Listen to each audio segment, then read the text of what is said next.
Здравейте!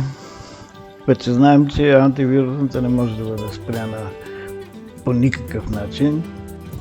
Дори и за 30 секунди, каквото и да правите, тя няма да се деактивира. Ще продължава да си работи. Така че ако ви се наложи евентуално да я деактивирате, влизате в настройките на антивирусната, кликвате защита от вируси и заплахи, управление на настройките и добавяне или премахване на изключения. Както виждате, аз съм добавил DLD, където тегля торенти и съответно някои от тях веднага биват сканирани от антивирусната и ако не съм сложил папката тук, те няма да бъдат цялостни.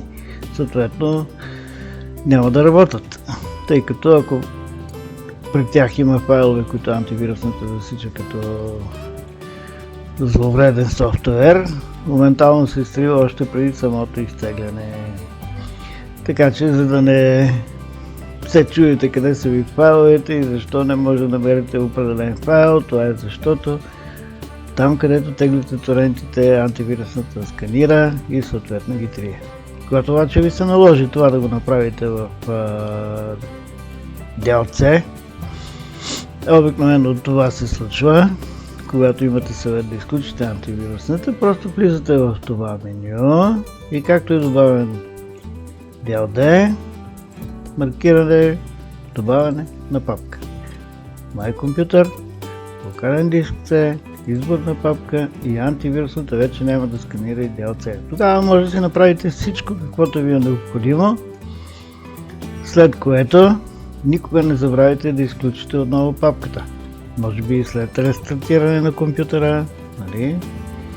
Да го рестартирате и съответно пак влизате в меню и премахвате DLC, за да бъде отново сканиран от антивирус.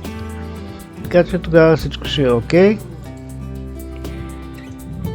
Надявам се, че този съвет ще ви помогне. Така че благодаря за вниманието. Ако ви харесва клипа, моля да сложете един лайк.